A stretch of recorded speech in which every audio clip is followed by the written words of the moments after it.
Hi everyone. So today we're going to be talking about how to draw the portrait of a human head in profile view. A lot of people find drawing the head in profile to be incredibly challenging and incredibly difficult. Once you learn a few basic things, I think it's be very helpful and make it quite a bit easier for you able to draw that the head in profile.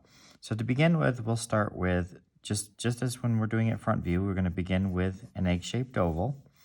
It's really helpful to always simplify the shapes, the underlying shapes, so that you get the structure underneath. And then you can adjust things to add anatomy and the features and so forth. So we have our egg-shaped oval. And we're going to find this halfway point and continue this axis all the way through to the bottom. And then we want to find the halfway point of the egg-shaped oval here. So we know where to place the eyes. And then we're going to add a second egg-shaped oval back in here so that we can add the back of the head. And as you can see, just by adding these two simple geometric shapes of the egg-shaped ovals, you already get to have somewhat a feeling of the skull underneath the structure. So that's will really help to add all the different features and so forth. So now this is our center point. This is the edge here.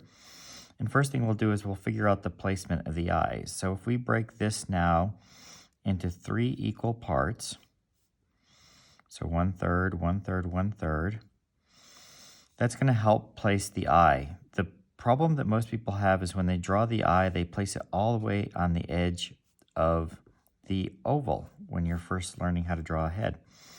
The eye needs to sit back inside the socket. So right here on this first third, we're going to have a little line coming down. And a very helpful way to think of drawing the eye is to think of a capital letter A turned on its side. So here is the upper eyelid, and here is the lower eyelid. And then the eye, the iris, and the pupil are actually the line that crosses the A. So here you can see the A turned on its side. And the upper eyelid needs to extend out a little further than the lower eyelid. And because you have to remember that this is a ball that sits in here. The eye sits on a sphere. And we want this to be able to come in here and to come through this at this angle. So if we could see that portion of the sphere. So here's our upper eyelid. Here's our lower eyelid. And then it comes in here and here. Now we're going to go again, just like we did earlier on the front view head, we're going to break this into 3 equal parts. And we're just going to kind of eyeball this. We don't need to have a ruler, have exact measurements. You want to start learning to develop your own sense of judgment with your visual acumen. So then we have this coming in here.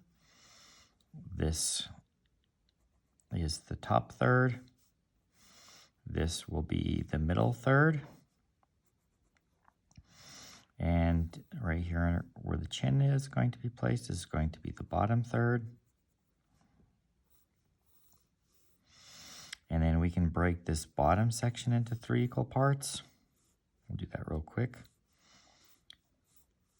so that we know where we place the features of the mouth and the lower chin. So here,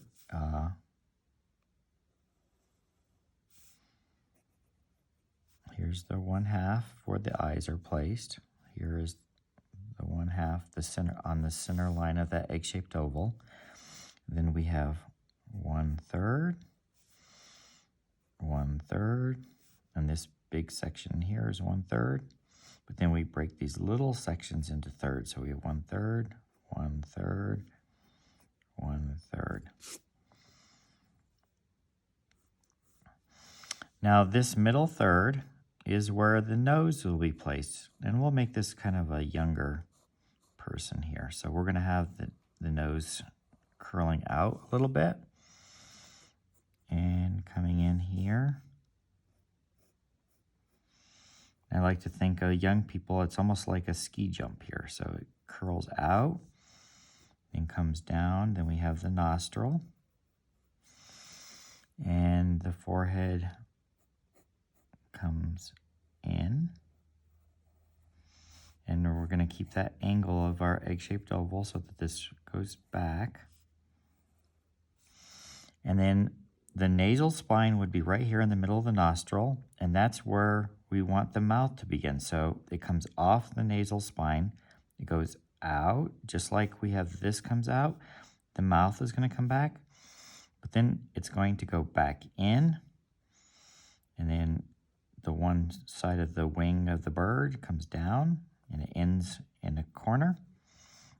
And then the lower mouth is going to come out and go back in for the chin. And then this comes out and goes back. So we have out, back. Then it comes in, the nasal spine. Remember this, the upper lip has to come out of the middle of the nostril, goes out and back. If you just keep going out and out and out, all of a sudden you can end up with the chin way out here. You want to remember that we're trying to keep this on this line right here. So if we notice in terms of proportion, the nose is being placed in this middle third, the forehead and the hairline are in the top third, and then the bottom third is where we broke down the features of the mouth. This bottom section of the top third is where the center line of the mouth is going to be placed. And then this bottom section of the middle third, right in here, that is where the indentation of the chin is, right below the lower lip. And then where we had the eye come down, that's where the mouth is. Some people have the mouth go back way too far. Remember, it's pretty much right here in line with the eye. And that'll keep you in pretty good shape there. So then we'll have the chin coming through here. We'll use this lower mandible, and we'll use this part of the egg-shaped oval to get the lower mandible. And then the middle third is also where the placement of the ear is. So this bottom line right here, if we were to continue it through, that is where the bottom section of the ear is. And the top portion here is where the top portion of the ear would be placed. So we don't want to get that too large. That keeps everything kind of in proportion. And now we have the orbit of the eye. So that would sit in here, and then we would have the brow. The eyebrow sits right on the top of that orbit of the skull. We have a very small little indentation here on that side of the nose. Nostril in here. Show a little bit of the upper lip.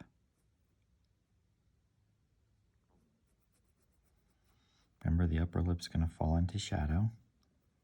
And I'll shade this, do some shading here in a little bit. I'll do a time lapse again so that you can see a little bit what it's like to have it shaded. So let's just get the mandible in here a little cleaner. And we need to make sure that we add the neck. So we're going to add the neck coming back here. And so the neck doesn't come straight up and down. It always comes a little bit at an angle. And we have the back of the neck in here. And if we had hair, the hair would then sit on the skull. Some of the hair might be coming in here. We can do kind of a younger girl. Maybe some strands in there. A few strands in here. And then the core of the hair would fall into this area. And we'll have it kind of pulled back and maybe in a little ball, little bun. And when we start doing the shading, we can get that a little bit more precise.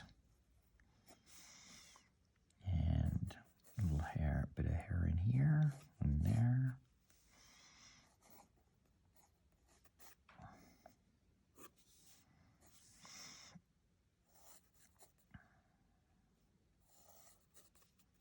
want it to kind of have a little bit of flow.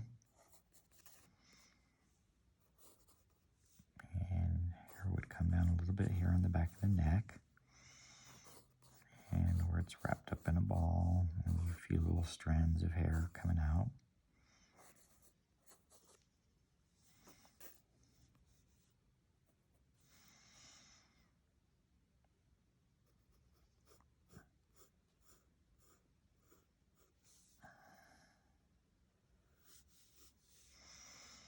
And sternocleidomastoid muscles in here, but it would be less pronounced on a younger person.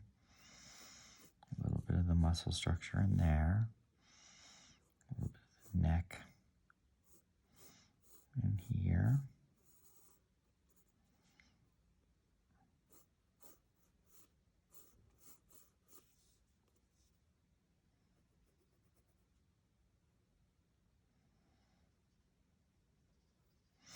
So ultimately what we did here is we started with this egg-shaped oval. We added a second egg-shaped oval to get the back of the skull. We found the halfway line through here. Let me just clarify that a little longer. And it goes, and that ran all the way through the center line of our up and down egg-shaped oval. And that was the halfway point. So here was the halfway point. This was the outside of the circle, and then we broke this into 3 equal parts so that we knew that this eye would be placed in the middle third, and the eye is a capital letter A turned on its side. So that was the first thing we did, was get the eye in the correct location. Then we added the nose. We had this coming out.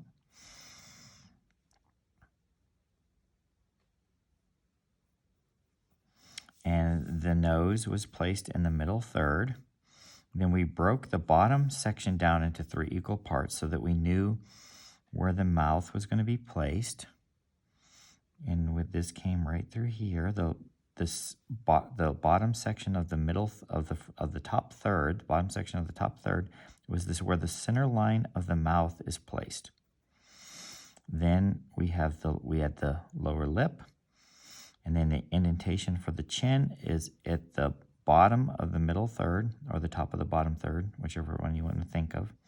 And that's this right here. And then the chin goes out, and then it comes back in. And it wrapped along the bottom section of our egg-shaped oval. And in this middle third is where we place the ear. And we can see the lobe in here. And then we get all the other little varying aspects in the inside of the ear.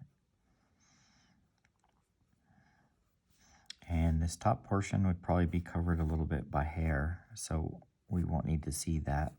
If we're doing a younger male or somebody with their hair pulled back all the way, maybe we'd see the top portion of the ear, but in this case we probably wouldn't. So we'll just leave that this way for now.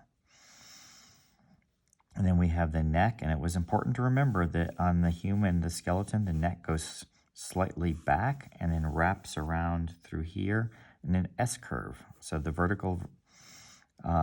cervical vertebrae would be up in here, and the neck comes here and heads back. We have the neck muscles through here, sternocleidomastoid muscle. Then this is the trapezius, which is one of your back muscles. And you have a blouse or something on. We can decide that later. So that kind of sums up the proportions of how you would draw, the basic principles of how you would draw the human head from profile. So just think of the egg-shaped ovals, then eyes always fall on the halfway point. When you're drawing the eye, you can do a capital letter A on the side. And actually what I might do is when we shade it in the shading, I might close the eye so you can kind of see an eye that's how you would shade the eye with the eye closed. But I wanted to draw it in initially in this so that you can get a real understanding of how you would do the eye in profile. So now I'll take some time, I'll do a time lapse, and then you can see how it's shaded. Hope this helps you learn how to draw the head, the human head in profile.